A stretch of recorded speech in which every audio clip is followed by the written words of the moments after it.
not exactly how persons are important here, but how I matters so much. Remember, this is the best thing that Parfit ever wrote. I think this paragraph about we're strongly inclined to believe our continued existence is a deep form of fact, distinct from physical and psychological continuity. When I thought that my own identity mattered very much, I seemed imprisoned in myself. My life seemed like a glass tunnel through which I was moving faster every year, and at the end of which there was darkness. And then when I changed my view, when I realized that this kind of thing is all that's going on, when it's just a collection of experiences and a prolongation into the future, but when I changed my view, the walls of my glass tunnel fell away. I now live in the open air. There's still a difference between my life and the lives of other people, but the difference is less. And I think his idea is that when you replace I with, when you stop saying, what's in it for me, or will I make it, or that kind of thing, when you stop doing that, and you say, the series of experiences causally dependent on this body, that's what I care about, then you immediately see that it's arbitrary for you to be concerned with rooting for this string of experiences rather than any other string of experiences. Once you state what your self-concern is in those terms, then it just immediately becomes hard to take it so seriously. You get a kind of distancing. You see what I mean? That if I stop saying, what's in it for me, and start saying, how will the string of experiences causally dependent on this string of experiences benefit? Well, that just doesn't have the same kind of urgency. You've identified what it is that's really going on, and your concern is now immediately revealed as arbitrary. So what he's saying is you still might care more about this one than about the others, but it's going to be less. There's going to be less passion in it. So that distancing from your concern with your own future life, that's a consequence of replacing I'm going to survive, take out the I, and replace it with this series of experiences will be causally propagated into the future. But, yes. That's exactly what I think, yeah. I said at the start, this seems like an almost trivial linguistic device, yeah, but it has such incredible power in the way we think.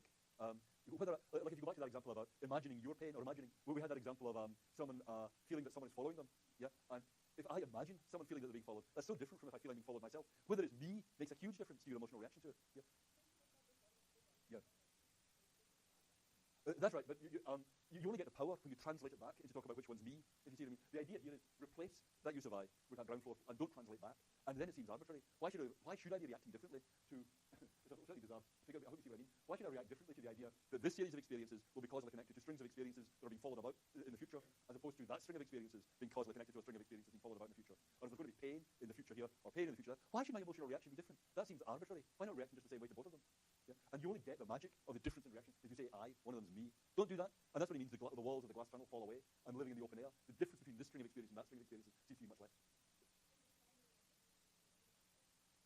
Yeah, whoa, okay. Yes, exactly, that's exactly right. What's going on in the Williams examples is, you're told, in the one case you're told, that'll be you there, mad and in pain. And what you're doing is superimposing that. You're thinking, that'll be me. And then, almost arbitrarily, you switch over that I to the cobbler body person, and you say, oh, that'll be me.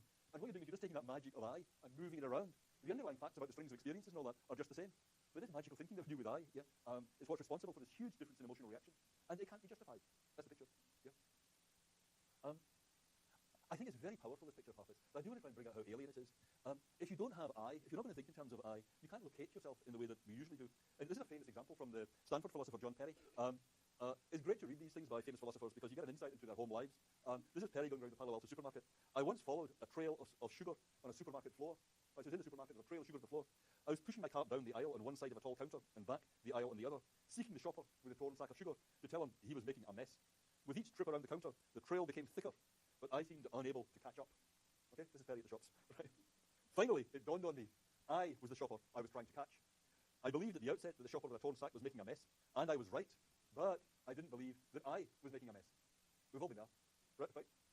You see what's going on? Yeah. So, in its small way, it's kind of a revelation when you move from thinking the shopper with the torn sack is making a mess to thinking I'm making a mess. Suddenly, you're the one that's going to clear this up. You're the one that's going to do something about it. Yeah. Before, you were chasing this other person to get them to see the error of their ways. So, that shift from the shopper with the torn sack is making a mess to I'm making a mess, that seems to be something I came to believe. I'm making a mess. And when I came to believe that, I stopped following the trail around the counter and rearranged the torn sack in my cart. So I changed my belief, and that explains my change in behavior. But what Parfit's telling us is, eliminate that talk about I. Don't think I'm making a mess. Just think, the series of experiences that's associated with this body is making a mess. Right? That's what you'd be doing. You think, well, there's this string of experiences, the body associated with that one, that string of experiences, that's making a mess. Well, why should I care about that? Why should it be my problem? Why would that be a revelation? I knew it was a string of experiences that was making the mess here. I knew it was somebody or other. And when you think, I'm doing that in everyday life, somebody's making a noise, there's some irritating noise going on, and someone says to you, you're doing that. And you say, oh my God, damn, okay. That happens, half a dozen times a day, that kind of thing. It's me that's doing that. But if Parfit was right, you should stop thinking like that. Just the most elementary sense of who's doing what would just vanish. And that distancing that's making the glass walls fall away, that's also eliminating your most basic ideas about agency, who's doing what, or who's responsible for what. You can't have these ideas in Parfit's world. I mean, it seems very beneficial to eliminate self-interest in the way Papa's recommending, have the walls of the glass funnel fall away. But that also means the difference between being the one who's making the mess and not being the one who's making the mess, that difference also vanishes. Another way to get at this is to think, the argument about fission was, after the fission, you got far more experiences, far more memory experiences related to your current experiences than you had before. And the argument was, well, wouldn't that be great? But actually, the thing is that usually what you think is those memory impressions that you have later, those are supposed to be true. And we care about whether our memory impressions are correct. That was the thing about total recall, that as I remember it, it's something like, you find out that the apparent memories you've got are not correct. They're not true. This wasn't your earlier life.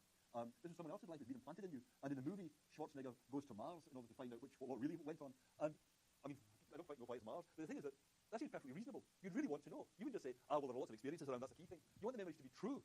And if you've got a fission case where lefty seems to remember doing what you did and righty seems to remember doing what you did, they can't both be right. Both lefty is thinking, I did that. I mean, when I was 10 years old, let me just share this with you. I won a prize for general excellence. In all the vicissitudes that life has thrown at me since, I hold on to that. I won that prize, imagine that, general excellence. I'd like to think that counts for something. But look at my fission.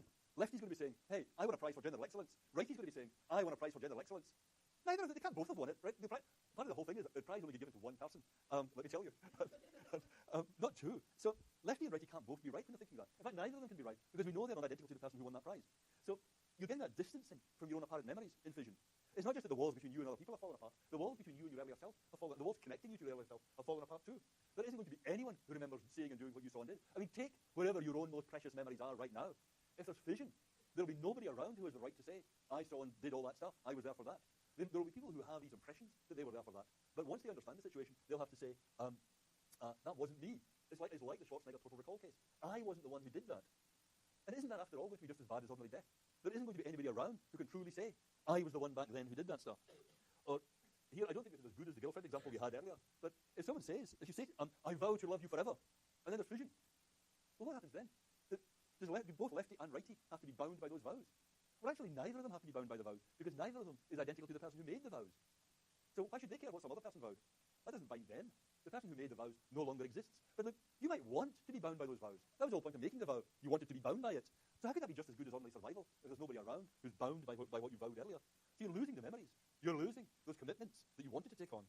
I mean, is that really twice as good as ordinary survival? Lefty and righty don't have any reason to be bound by your past intentions. Lefty and righty don't have any memories, any correct memories of what you saw and did.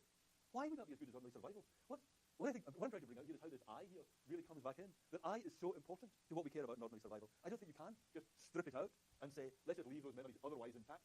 If the memories have got the I stripped out, but they're not, and even if they're otherwise intact, you don't have correct memories. Or, just to take a really simple example about how, if you think about this example, the whole of civilization depends on this. Look, suppose I borrow $20 from you. Okay? I say, I need $20, give me the $20, please. And then I fission. Who owes you the 20? Do you get your money back? Who's going to give you the money back? Do both lefty and righty owe you $20? Neither of them is the person. I guess you both get your money back, right? Because the person who borrowed the money is no longer around. Yeah? So you don't get your money back. Or you might say, well, if there's fission, maybe they both owe you $10. Something like that. Yeah? Well, maybe that seems fair. But suppose I fission, and so both of my products owe you $10 each. But then, suppose you fission. Who gets what? Do both of your fission products get $10 each? And who has to give it to them? Or does everybody get 20? No, wait a minute. Does everybody get $20? I mean, I don't really know how you begin to answer those questions. Yeah? There's a kind of breakdown here in ordinary social relations. Once you strip out the self, you're not keeping track. I mean, and I don't want to seem too materialistic here, but that stuff about borrowing $20, that seems to be one of the things that really matters, right? And who gets the money. It's not as if you could fission and say, well, all the important things are kept. What about my $20?